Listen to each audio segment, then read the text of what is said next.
Oi, time! Seja muito bem-vindo, seja muito bem-vinda ao nosso canal. Aproveita para curtir, se inscrever e ativar as notificações para ficar por dentro de tudo que acontece aqui no nosso canal da Boni, tá? Mas antes de iniciar o conteúdo aqui de hoje, calma, que eu tenho uma super novidade. Vocês pediram e a gente atendeu. Isso mesmo, inscrições abertas para a nossa pós-graduação de serviço social com ênfase na educação. E eu vou explicar tudo como vai funcionar, tá? A nossa pós-graduação é composta por 12 componentes curriculares.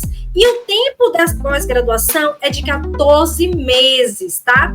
É 100% online, vai ser aí elaborada, tá? Você vai poder entrar na plataforma para ter acesso aí de forma facilitada às aulas e também todo o material, tá bom? Vai ter o acompanhamento e suporte da gestão e dos professores, tá? Qual é o pré-requisito para você fazer parte do nosso time, para ser um aluno da especialização de serviço social com ênfase na educação? Você precisa ser graduado, né, em serviço social ou estar no último semestre, tá bom? O certificado é de 360 horas, reconhecido pelo MEC, tá? Você vai ter aí uma trilha de conteúdos voltados à prática e à inserção no mercado de trabalho. Olha só, certificado, gente, de 360 horas, tá? Com reconhecimento do MEC, tá bom? E para quem é essa pós-graduação? Bem, para você assistente social ou estudante do último semestre de serviço social, tá bom? Que deseja realizar uma especialização que vai muito mais além do que o do certificado, você vai aprender na prática, tá? Você vai aprender as melhores estratégias para ingressar no mercado de trabalho. Essa pós é para você que não se sente segura para atuar aí com as demandas na área da educação. Essa pós é para você que quer dominar de uma vez por todas o trabalho do serviço social dentro da educação, que quer saber se comunicar de forma segura, tá? Que quer saber realizar acolhidas, oficinas com as famílias, quer saber elaborar relatórios, realizar encaminhamentos, tá? Essa pós é para você que nunca atuou na educação. Vai aprender aqui conosco, tá bom? Já atuou e deseja se tornar referência na educação? Então essa pós é para você. Quer dominar os instrumentos da prática profissional? Então vem com a gente nessa especialização, tá? Agora eu vou mostrar para vocês quais são as disciplinas aí, tá? Elas são divididas em módulos. Quais são esses módulos que a gente tem dentro do curso da especialização de serviço social com ênfase na educação? A gente tem o módulo 1, que é educação inclusive Libras. Módulo 2, políticas públicas e legislação educacional no Brasil. Módulo 3 é uma oficina preparatória de carreira, onde a gente vai te ensinar português instrumental, tá? E a elaboração de currículos assertivos, que é muito importante. Já no módulo 5, você vai aprender sobre diversidade e inclusão educacional aí, que é a relação entre escola e comunidade, que é muito importante também, tá?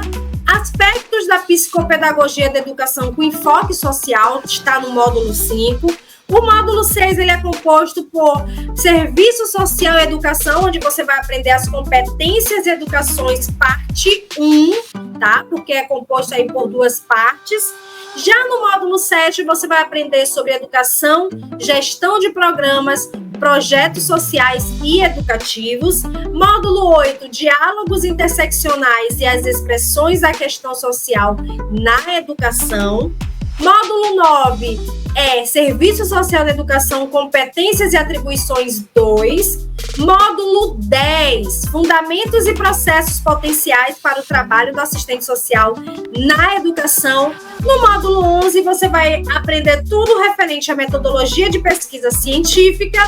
E, finalmente, no módulo 12, o último módulo, você vai aprender aí uma oficina preparatória de carreira 2, onde você vai aprender o posicionamento de imagem, vai também aprender a como se comportar em uma entrevista e seleção dentro da área do serviço social na educação. Então, esse é um curso que realmente vai te preparar para o mercado de trabalho na prática. Todos os módulos são feitos aí de forma prática para você alavancar a sua carreira, para você ser referência dentro da educação, ser um especialista em serviço social na educação. Agora eu mostro aqui, apresento o nosso time de professores dessa especialização, tá?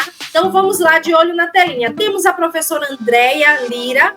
Eu, professora Diana, também faço parte dos professores da especialização. Professora Carolina Morim, professor Lindenberg Francisco, professora Beatriz Portela, professora Carla Silene, professora Evelyn Bonifácio também está aqui no nosso time de professores, nossa professora Camila Mota, professora Silvana Cristina e professora Jaqueline Soares. Esse é o nosso time de especialistas, mestres e doutores que farão parte desse processo de especialização que você está entrando, que você vai ingressar aqui conosco, tá?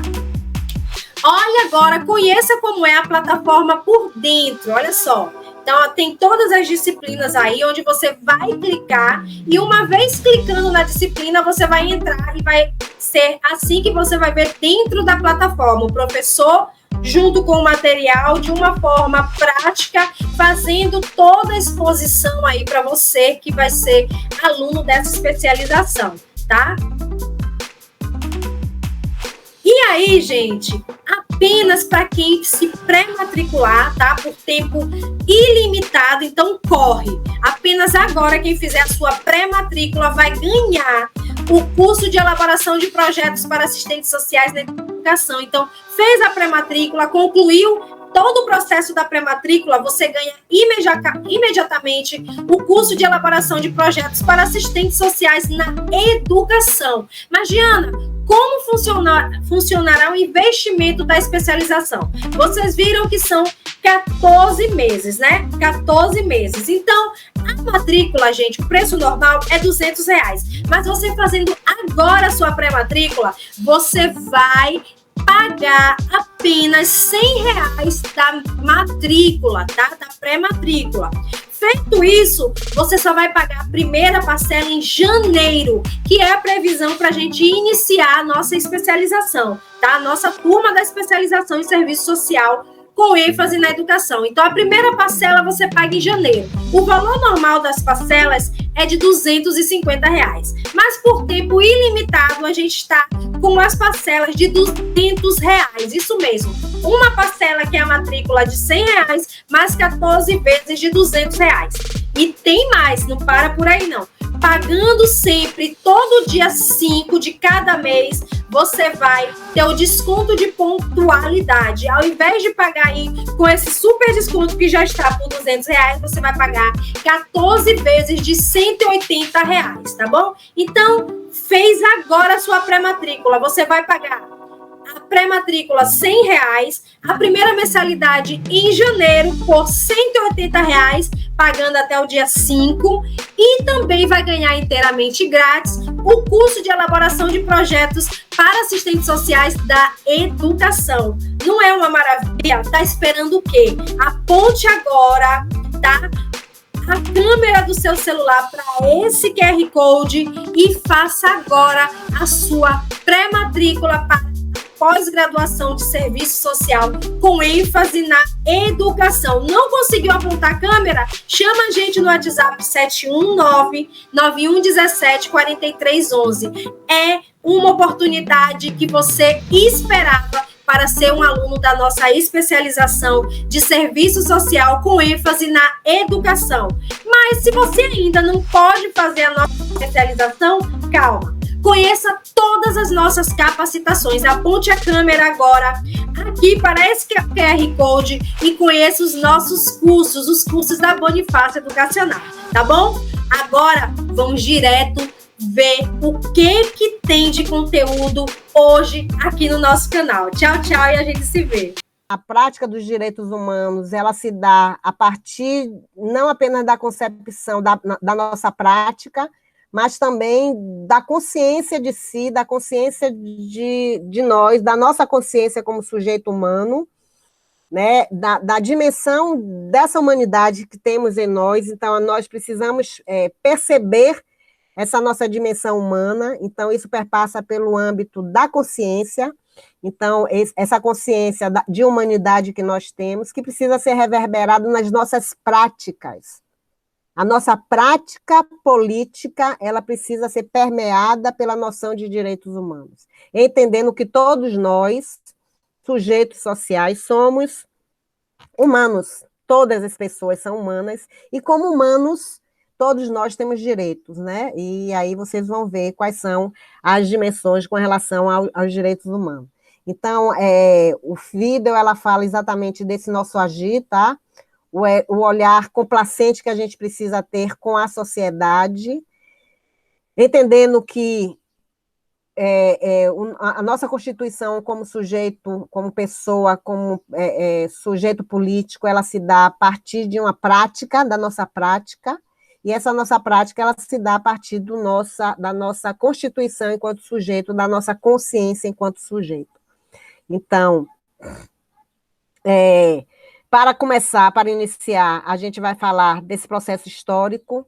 Para você entender o que você vive hoje na nossa sociedade, você precisa conhecer a história, porque se você não conhece a sua história, você não sabe absolutamente nada, né? Então, Michael Christian, ele fala exatamente sobre isso, né? Se você não conhece a história, então você não sabe nada. Então, a perspectiva política de formação dessa sociedade, esse projeto político de sociedade que está sendo imposto para nós, nesse contexto atual, século XXI, de uma política extremamente neoliberal, nessa perspectiva de você não conhecer o que se passou no passado, né, o que aconteceu no passado, para que você não crie uma consciência crítica sobre o que está acontecendo hoje.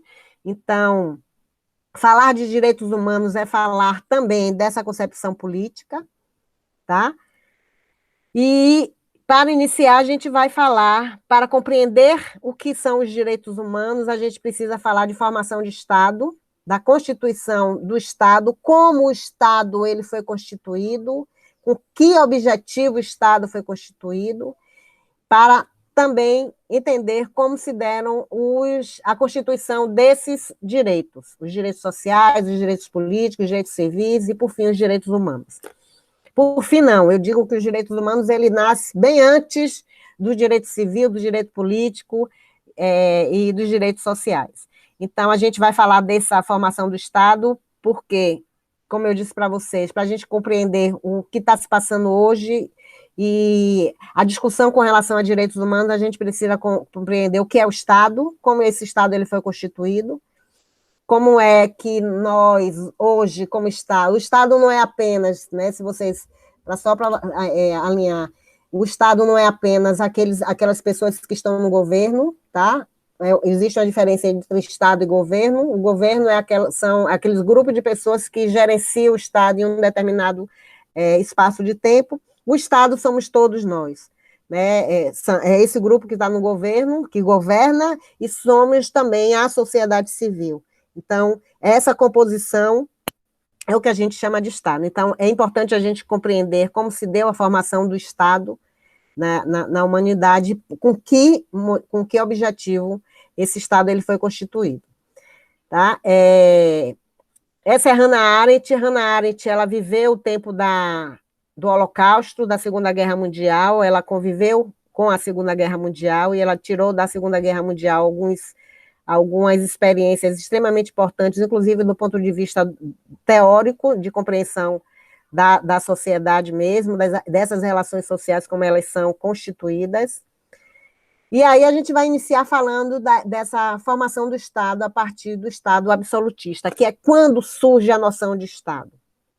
Antes da formação do Estado, a sociedade ela vivia, né, o que Thomas Hobbes chamava de estado de natureza. O que é o estado de natureza? É o estado de selvageria.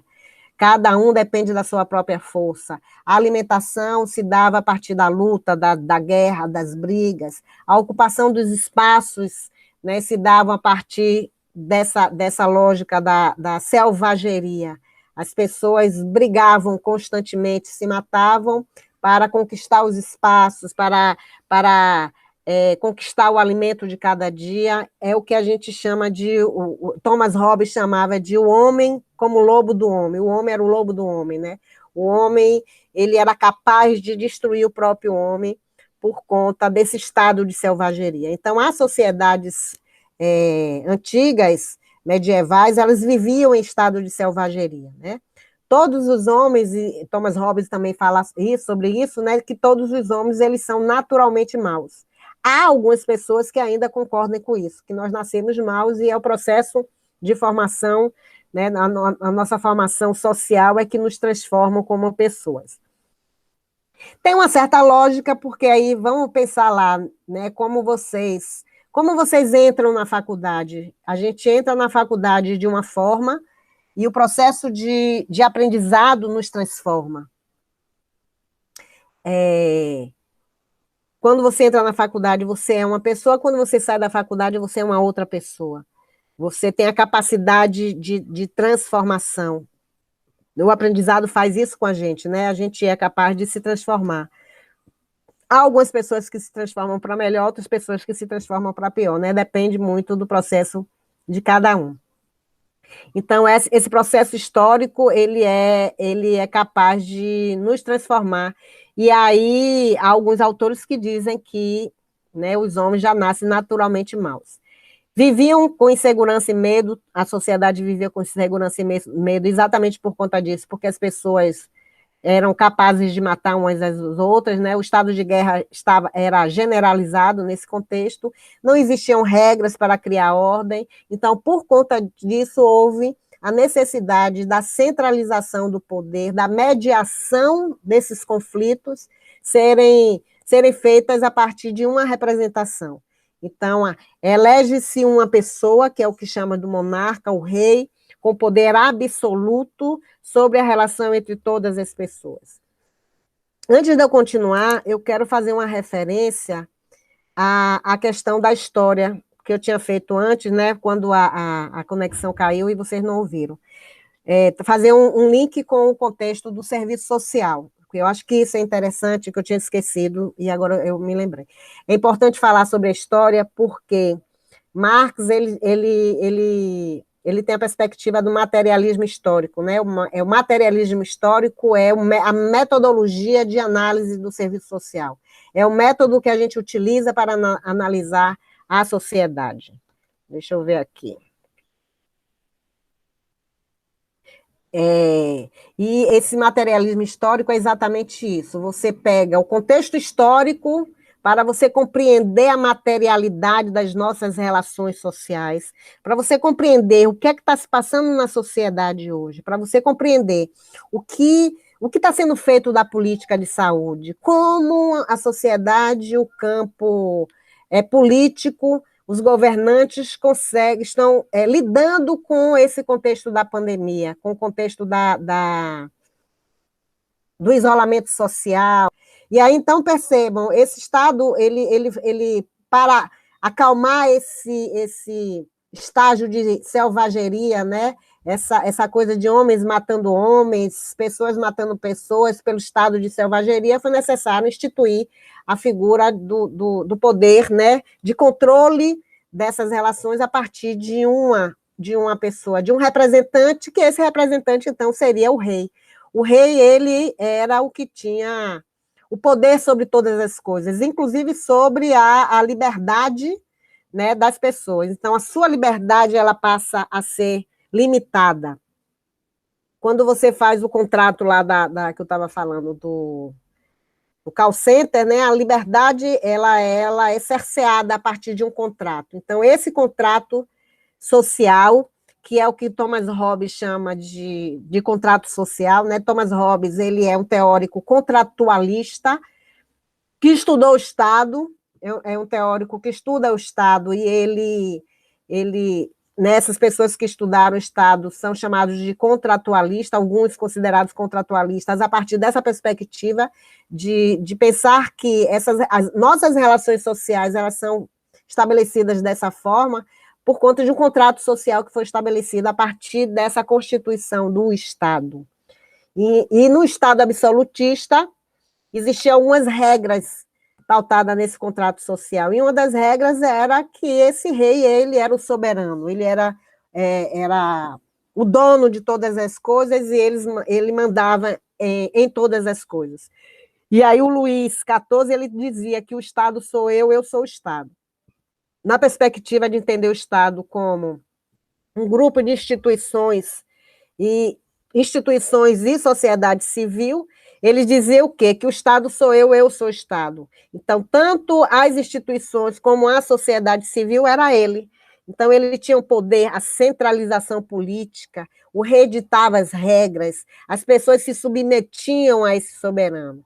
E quando você se submete a esse soberano, a sua liberdade está restringida. Você, para agir, até o seu ir e vir, estava sobre a tutela desse soberano. Então, esse era o Estado absolutista, tá? Então, as pessoas deviam renunciar a parte da sua liberdade para que todos possam viver com liberdade e não dependendo da força do outro homem. Então, quando você submete a sua liberdade ao soberano, esse soberano é que vai ditar aonde você pode ir, como você pode ir, o que você pode fazer, o que você não pode fazer. Quando você submete essa sua liberdade, você vai ter a liberdade, veja que contrassenso, né?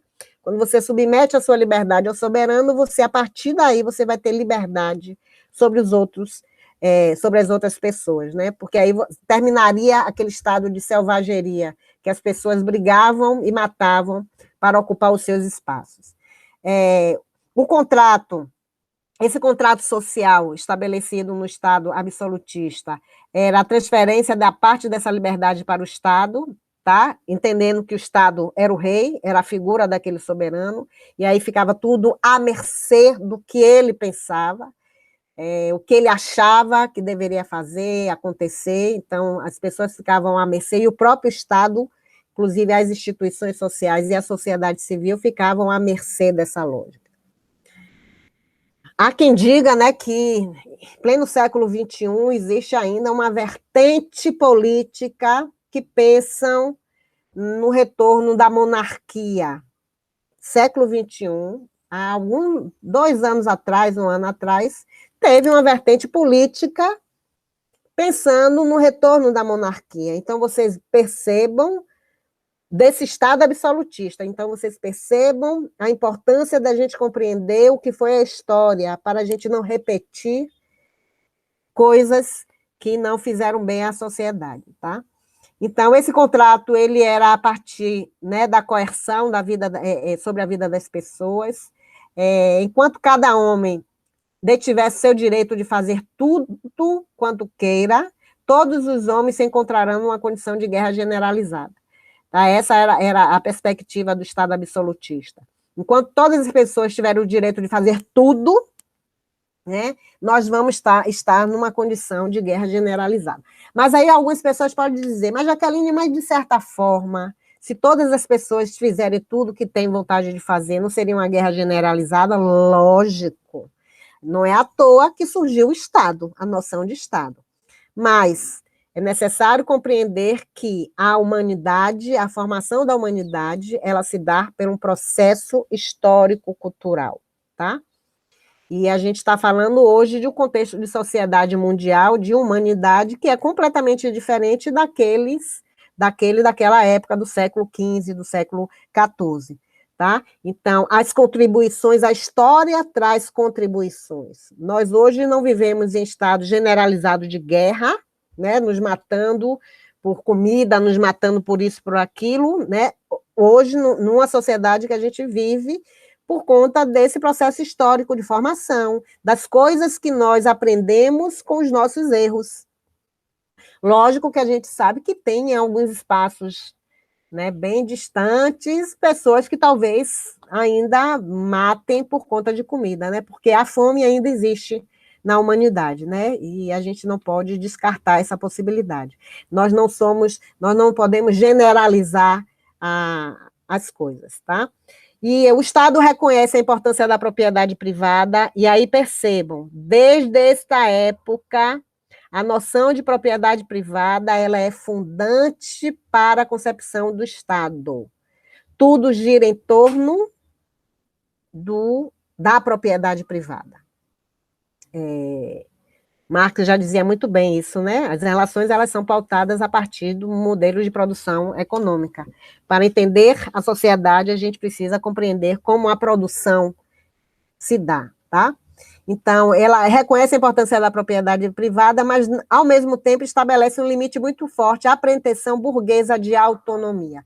E aí percebo, neste momento, quando o rei assume o poder soberano, quando ele assume o controle sobre todas as coisas, começam a haver algumas divergências da figura desse soberano com uma parcela da sociedade, que é quando começa a surgir essa classe chamada burguesia. Então, a burguesia começa a se incomodar com a soberania daquela figura do rei.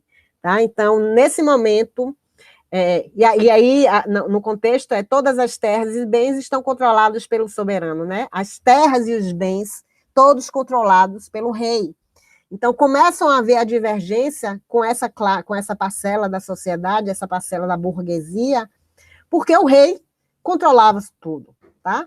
Então, essa concepção política de Estado absolutista, que o rei controla tudo, de certa forma, houve a rejeição de uma parte dessa classe social chamada burguesia.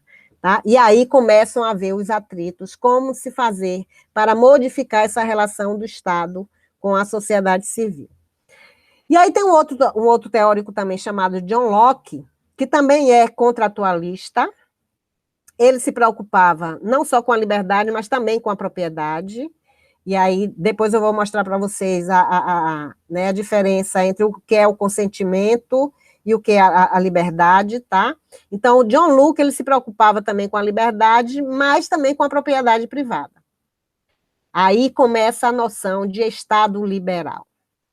Se não existir conflito, o Estado não faz nada, tá? Então, eles começam a pensar assim, é necessário haver um determinado conflito para que o Estado possa operar. Enquanto estiver tudo muito calmo, o Estado não faz nada. E aí vem a noção de trabalho, de dinheiro, de propriedade privada, ela começa a ser estabelecida nas relações sociais, os conflitos que a burguesia começa a gerar por conta desse controle na mão do soberano, né, das propriedades, do ir e vir das pessoas, começam a incomodar essa parcela da comunidade, que é a burguesia, e aí a burguesia começa a fazer as suas conjecturas para destituir o poder da mão, o poder centrado na mão desse soberano, tá? E aí ele diz, o pacto seria apenas o acordo entre esses próprios indivíduos, reunidos para empregar sua força coletiva na execução das leis naturais, renunciando a executá-las pelas mãos de cada um. Então, existe um pacto, tá? Os próprios indivíduos, eles poderiam, a partir das relações estabelecidas, empregar, tá?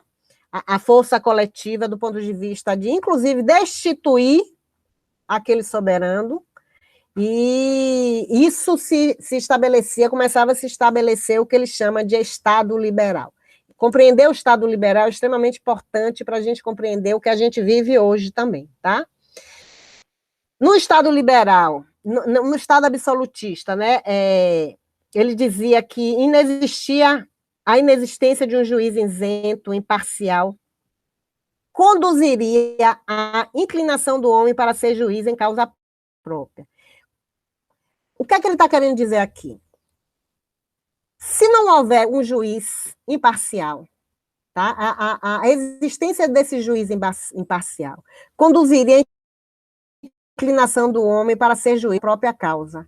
Ele estava dizendo o quê? Esse soberano, esse rei soberano, ele como um juiz, e na inexistência de uma outra pessoa que pudesse fazer essa avaliação, e aí considerar como uma avaliação do que ele está fazendo, se não existe essa pessoa que vai julgar os seus atos, tá?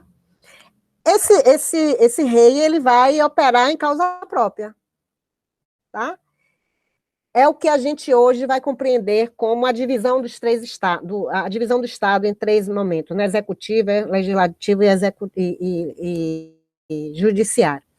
Então, no Estado absolutista, a inexistência de um juiz faz com que esse rei ele opere em causa própria. Talvez por isso alguma vertente política recentemente tenha pleiteado a lógica do retorno do absolutismo, né, da monarquia no Brasil. Porque ele operando em causa própria, ninguém vai dizer que ele está errado. Tá? A ausência de uma força coercitiva para impor a execução de sentenças. Quando você tem um Estado que não tem ninguém que obrigue você a fazer a coisa certa, que fiscalize as suas ações, a inexistência desse outro sujeito que fiscalize as suas ações, faz com que esse soberano faça aquilo que ele deseja fazer. Tá? Então, esse era o grande problema existente no Estado absolutista. Tá? E aí vem, né, o que Thomas Hobbes e o que Locke têm de distinção. Os dois, tá, operam na perspectiva, são a favor do Estado absolutista, mas eles fazem algumas conjecturas que depois vai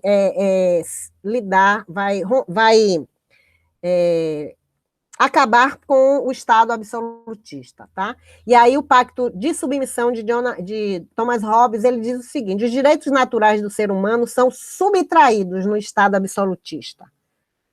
Hobbes, ele fala isso, os direitos naturais. Quais são os direitos naturais? E veja que nesse momento a gente já está falando de direitos, tá? Existem direitos naturais.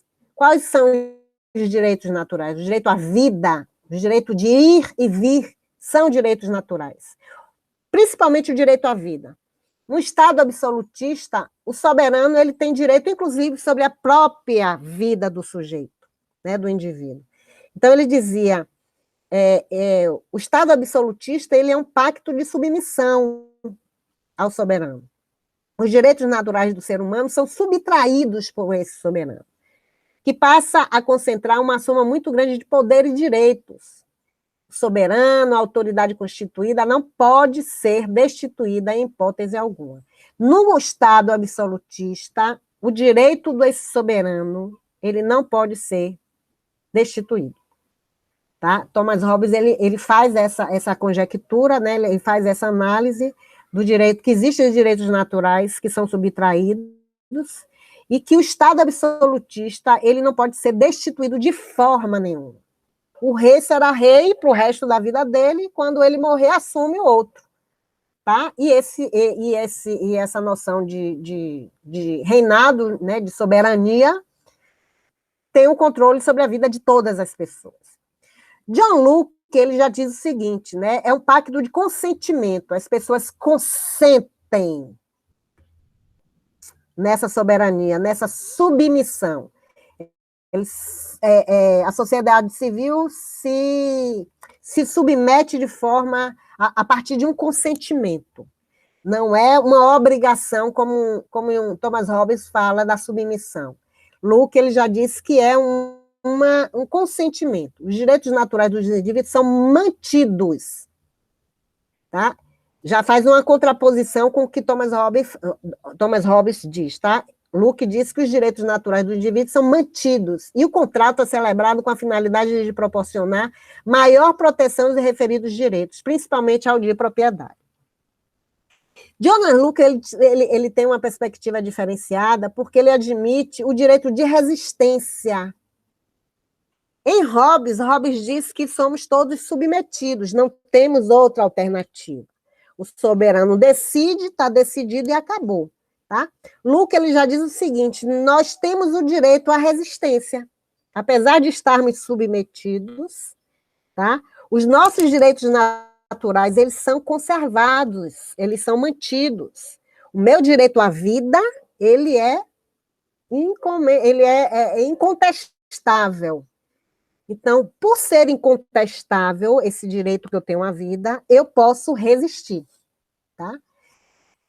que seria essa prerrogativa detida pelo povo, no sentido de depor governantes tiranos. Então, quando eu tenho esse direito à resistência, eu tenho também o direito de depor um soberano que eu acho que não está bacana, que não está bem na fita, tá?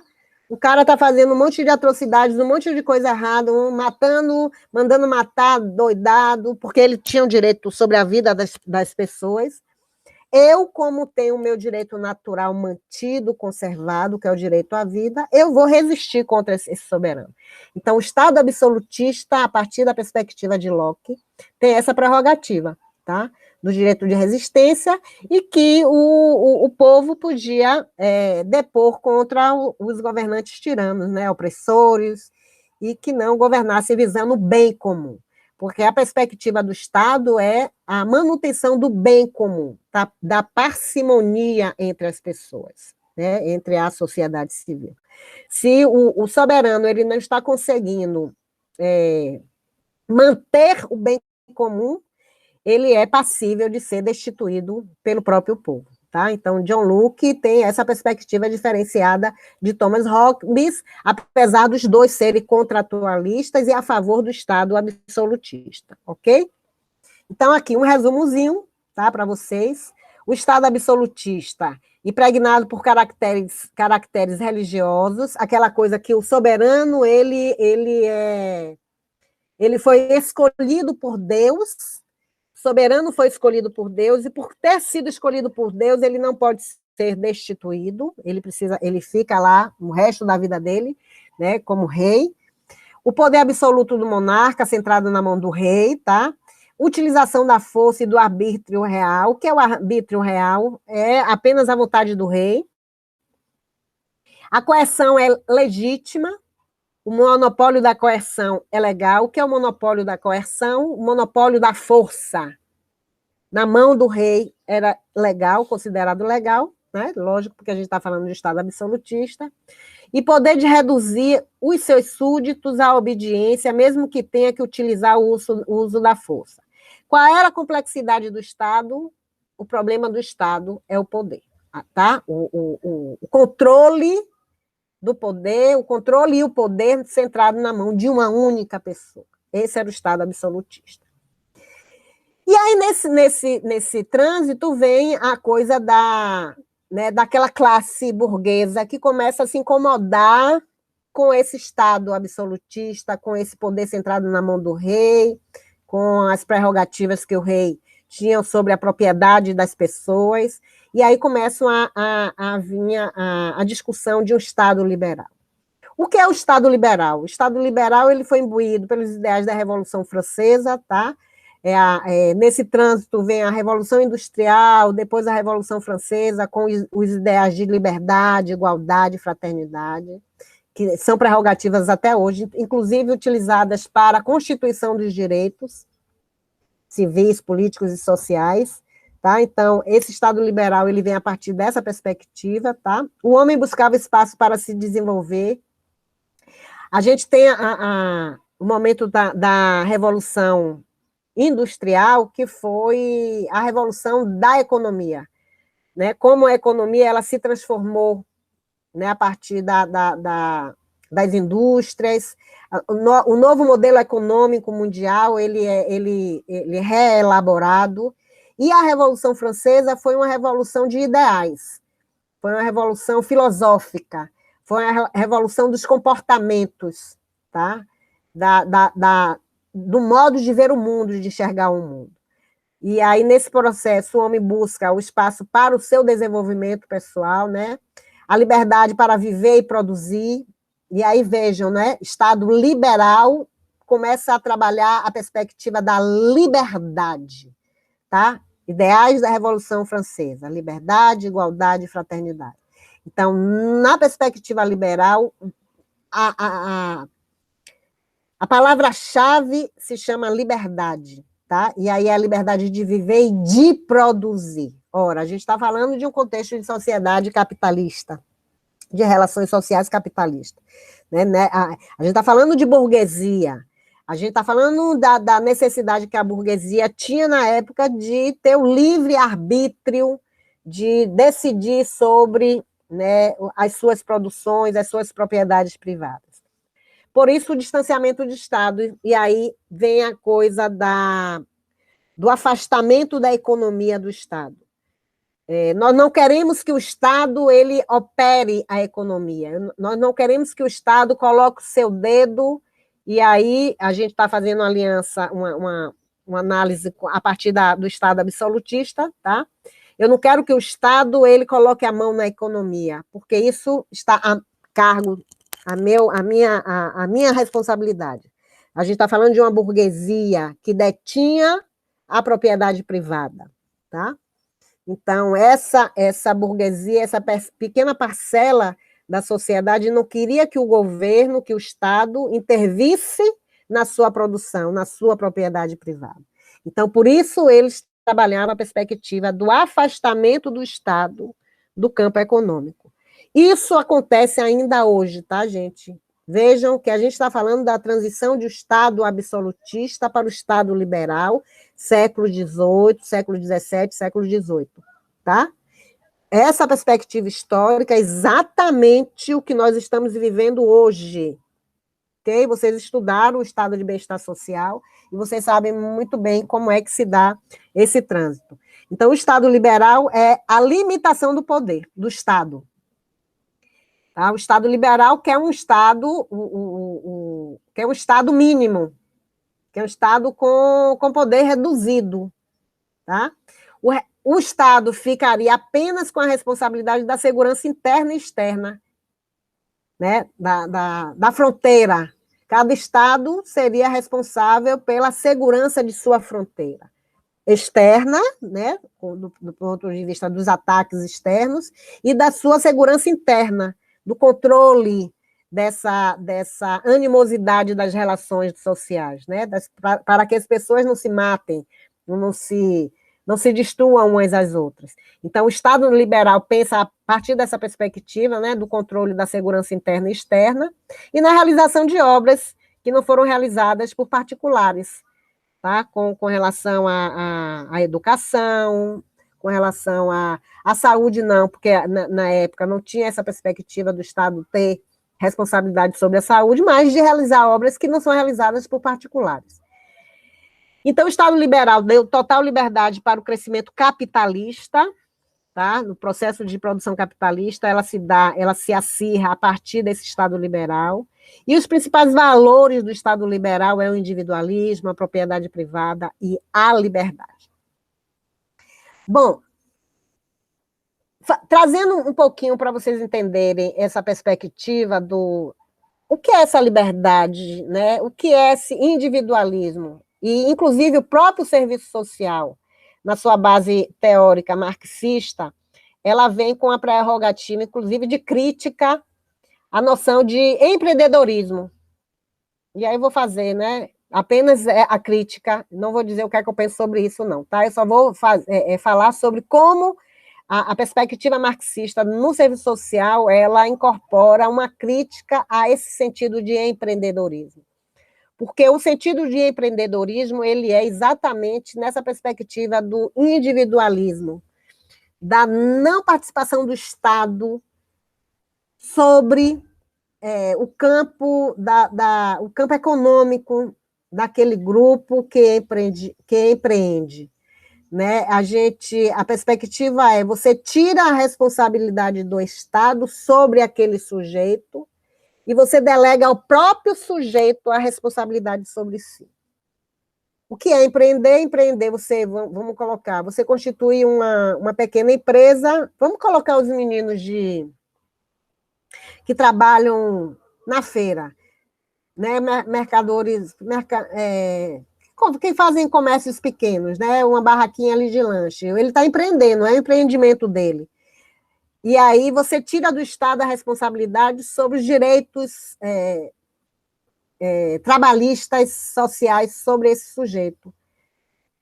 Ele não vai certamente, né, com um pouco que ele consiga tirar daquele empreendimento, ele certamente não vai ter condições de pagar o seu INSS, a sua previdência social, e aí ele lá na frente ele vai ficar destituído desse direito, né, à previdência. Professora, posso falar? Fale, amor, diga. Que nem essa questão uma estratégia um pouco visível para a gente seria essa criação do MEI, né? Da contribuição através do MEI, sabe? Minha mãe, ela está passando por essa questão, sobre a questão do MEI. Então, quando a senhora faz essa colocação, as amarras do capitalismo tá aí, realmente, sabe? Aí eu já estou dando um pouco também da minha opinião, né? Essa questão do empreendedorismo, realmente é como o companheiro falou, né? Sobre a questão da viseira. Se a gente não estiver atento, a gente acaba realmente cedendo essas amarras do capitalismo. Foi o caso que aconteceu aqui com minha mãe, né? Que aí é panos para outras conversas. Mas, enfim, né? Consegue visualizar? Exato. É isso aí mesmo, entendeu? Mas, assim, lógico que a gente não vai descartar, porque a gente está vivendo hoje num contexto extremamente precário, né? E aí eu estou falando mesmo agora, hoje, o que a gente está vivendo hoje. Um contexto extremamente precário, o mundo deu uma reviravolta que a gente vai precisar se ressignificar a partir de várias questões, né? O próprio Estado ele vai ter que se reconstituir, porque ele está completamente dilacerado, e enquanto o Estado se reconstitui, a gente vai precisar se virar. E se são esses os mecanismos para a gente sobreviver, infelizmente, a gente vai ter que se adaptar a esses novos mecanismos, né? Mas lógico que a gente precisa retomar de onde nós paramos para voltarmos a ter, na figura do Estado, o responsável por todos nós. Né? Porque se não fosse assim, nós estaríamos hoje todos tombados a partir da pandemia. Né? Se o Estado ele não tivesse esse controle sobre a saúde, se ele não fosse o responsável o responsável pela saúde pública, né, da sua população, da sociedade civil, do seu Estado, nós todos hoje estaríamos tombados pela pandemia, né, pelo Covid. Então, a gente está conseguindo sair desse contexto porque o Estado está dando oportunidade, não. O Estado oferece a saúde como direito, né? Aí a gente não teria, se não tivesse o Estado nessa perspectiva do bem-estar, de ofertar à população os direitos que a população tem, né, que é o direito à vida, e se a gente tem direito à vida como um direito princípio da pessoa humana, nós temos direito à saúde, porque a saúde tem a ver com a perspectiva de vida, né? Então, é lógico que a gente vai ter que redimensionar essa responsabilidade do Estado, mas no momento que a gente está vivendo, né, para que a gente não morra, a gente vai precisar entrar nessa lógica, né, que o Estado está impondo a gente, que é essa lógica individual, essa lógica da propriedade privada, da liberdade de você operar a partir dos seus desejos. E muita gente está fazendo isso e tem que fazer porque tem que sobreviver, mas é necessário que a gente faça uma crítica consciente, relabore o nosso fazer e nosso estar no mundo a partir de uma crítica que precisa ser, lá na frente, retomada, né, para reconduzir a nossa política pública, para reconduzir a noção de Estado, para reconduzir as relações sociais, para reconduzir os direitos sociais, para reconduzir os direitos à política pública, para reconduzir os direitos humanos, né? Mas, assim, retomando esse Estado liberal, né, os principais valores são esses aí, o individualismo, cada um por si, cada um opere a partir das suas necessidades e daquilo que você tem, cada um opere a partir daquilo que você tem de propriedade, tá? E a sua liberdade de fazer da forma que você quer, como você quer, onde você desejar. Esse é o Estado liberal. Tá? E aí, para falar de liberalismo, a gente tem Adam Smith, que é um teórico da economia, e ele explica muito bem como é que se dá a noção liberal de Estado. Tá? O liberalismo é esse Estado que não intervém na economia, é o afastamento do Estado nas prerrogativas da economia. E aí, para vocês entenderem como é que isso se dá, tá? Essa formulazinha aí, ela fica bem explícita como é que se dá. quando ele fala do liberalismo e dessa liberdade econômica, a gente precisa saber na mão de quem vai estar essa liberdade econômica, quem é que opera o grande capital, né? Quem é que tem na mão, né, o poder dessa produção econômica, tá? Essa liberdade econômica está na mão de quem? A liberdade econômica está centrada na mão dos burgueses, dos grandes proprietários, dos grandes comerciantes. A liberdade está na mão dos burgueses. O microempreendedor ainda está refém da liberdade dos grandes empreendedores. É necessário a gente ter essa noção crítica de como as coisas operam na nossa sociedade. Por exemplo, meu marido mesmo, ele tem um quiosque, ficou desempregado, mas tem um quiosque dele lá, ele está operando o quiosque dele. Mas esse poder econômico vai estar centrado no quiosque, ele vai ter condições de crescer do ponto de vista econômico, a chegar a um patamar de um grande empreendedor. Pode, lógico que pode, acontece, lógico que acontece, gente, mas para ele chegar a esse patamar, ele vai ter que soar muito. Então, quem tem a centralidade econômica hoje são os grandes empreendedores, né? É a grande burguesia que vai comungar e que vai tirar frutos, maiores frutos dessa lógica liberal, né? E hoje neoliberal. Então, o liberalismo, ele trabalha nessa perspectiva, né, da lei da oferta e procura. E o que é a lei da oferta e procura, tá? Se você tem mais produto, você produz muito, mas a procura é pouca, o que é que vai acontecer? O preço do produto vai diminuir. E aí, o que é que a lógica liberal, né, da oferta e da procura faz? Veja aí na época da greve dos caminhoneiros. O que foi que aconteceu na greve dos caminhoneiros? Menos produto, a gasolina, né? Como não estava tendo entrega, fazendo a reposição do produto nos postos de gasolina, então o produto diminuiu. Quando o produto diminuiu, o que foi que os grandes empreendedores, o que foi que os grandes os donos de postos fizeram? O produto diminuiu, a procura aumentou, porque correu um monte de gente para os postos de gasolina, porque não tinha gasolina, então todo mundo correu para os postos de gasolina para abastecer seus carros. O produto diminuiu, o que foi que os donos de postos fizeram? Aumentou o preço da gasolina, né? Então, naquela época, a gasolina que estava a R$3, as filas enormes nos postos de gasolina, e as pessoas passaram a comprar gasolina por R$5, R$6 naquela época. Entenderam? Então, é essa a lógica da produção, né, econômica. É a lei da oferta e da procura, se dá dessa forma. Se a gente tem muito produto e pouca procura, o produto vai diminuir. Mas o que dá a substância à lógica capitalista é exatamente isso. Pouco produto, muita procura, aumenta o preço. Tá? Essa é a lógica capitalista. Então, se o Estado não intervém nessa lógica, né, se o Estado não intervém sobre a economia, os grandes produtores fazem o que quiser. Essa é a liberdade que eles estão querendo. Tá? Essa é a liberdade que eles estão querendo.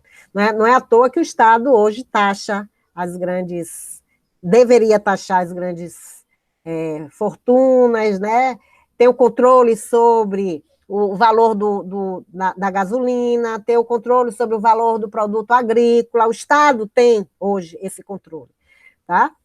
Apesar da gente saber que tem algumas pessoas que colocam a coisa lá em cima exatamente por conta dessa lei da oferta e da procura. Tá? Então, esse é o Estado liberal. A intenção é que o Estado não coloque o seu dedinho, não coloque a sua mão na perspectiva da economia. Tá? E aí, o que acontece? Com essa perspectiva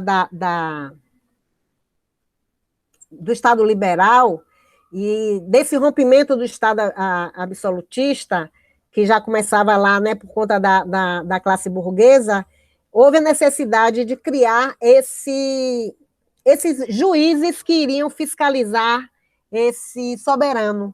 E aí vem a perspectiva da divisão dos três poderes, tá? É nesse momento que o Estado ele é dividido em três poderes, né? O executivo, o legislativo e o judiciário, com a prerrogativa de supervisão, de fiscalização dos atos do soberano.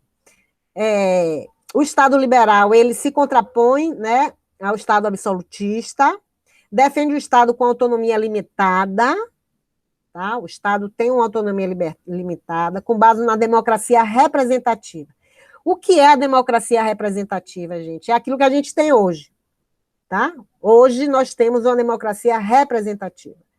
É aquela que nós elegemos os nossos representantes, tá? Nós temos a liberdade, é um Estado democrático porque nós temos a liberdade de escolha, e é representativa porque nós não operamos o Estado, não somos nós que fazemos, né, as leis, apesar de termos o direito de fazer. Mas nós elegemos representantes para fazer essa fiscalização. Nós elegemos esses representantes, por isso que é a democracia representativa. E aí a divisão do poder, né? O Estado liberal, ele comunga com a lógica da divisão dos poderes na perspectiva da fiscalização, né? Dessa pessoa que está centrando o poder. O Estado liberal pensa na não intervenção do Estado na economia, como eu já tinha dito para vocês, o controle dos preços a cargo dos produtores, que é por isso que os burgueses dialogam com o Estado liberal, porque o controle dos seus produtos fica a cargo deles, tá? E a legitimação da ascensão da classe ao poder. Que classe é que chega ao poder nesse momento? A grande burguesia, né? Os burgueses é que começam a se elevar. Nós ainda vivemos essa lógica que o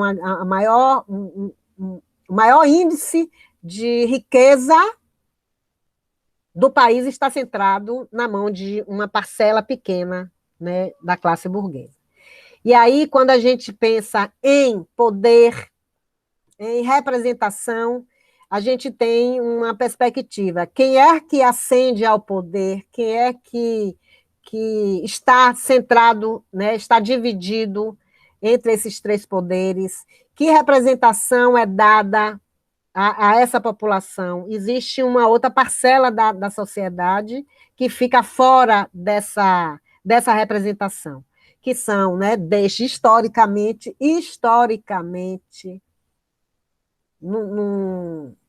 na história da humanidade, são algumas classes que ficam fora desse poder, dessa representação, que são os negros, a população indígena, as mulheres. Estão fora, né? Historicamente, se colocaram não, foram postos fora dessa representação do poder, tanto do poder de mando, quanto do poder da representação, né, de eleger os seus representantes. E aí haja vista, inclusive, a história das mulheres, né, que as mulheres só tiveram direito a voto e a ser votada, direito a votar e a ser votada apenas no século XVIII, século XIX, não, século XX, né? Alguns anos para cá, da década de 90 para cá, inclusive com a lei de cotas, é que os negros tiveram a possibilidade de adentrar os espaços acadêmicos, e é apenas hoje, no século XXI, de uns 10 anos para cá, é que a gente está tendo a representação da população negra nos espaços acadêmicos, nos espaços políticos. Então, a gente está falando de direitos e da negação desses direitos durante um contexto histórico da sociedade, tá? Por isso que a gente precisa rever a história. Então, quem traz a perspectiva dos três poderes, da divisão dos três poderes, é Montesquieu, tá? Com a perspectiva de evitar o Estado absoluto, pensando que os poderes eles precisam se equilibrar. Então, é isso que a gente vive hoje, que é a divisão do Estado nesses três poderes, na perspectiva da fiscalização mesmo, né, da execução das tarefas, da elaboração das leis e da aplicação das leis. O liberalismo tem o poder na classe burguesa, tá? A economia livre, que eu já falei para vocês, pensa nessa perspectiva do poder centrado na classe burguesa. O liberalismo, ele define a liberdade individual, É uma democracia representativa, que eu já falei para vocês, a divisão do Estado em 3 poderes, o direito à propriedade privada e a livre iniciativa e concorrência. Nessa perspectiva aqui, gente, nesse momento do Estado liberal, que vem lá na perspectiva da Revolução Industrial, Revolução Francesa, surge a primeira Declaração Universal dos Direitos Humanos, que não surge com esse nome, tá? Declaração Universal dos Direitos Humanos. A Declaração Universal dos Direitos Humanos, que foi cunhada lá na Revolução Francesa, se chamava Declaração Universal dos Direitos do Homem. E aí vem aquilo que eu falei para vocês, né? Alguns grupos ficaram historicamente fora da discussão política e social. E um desses grupos eram as mulheres. Aí, para falar de mulheres, só uma outra aula para a gente retomar a essa perspectiva. Mas só para vocês terem ideia de como a sociedade pensava e como a sociedade ainda pensa a partir do seu nicho, tá?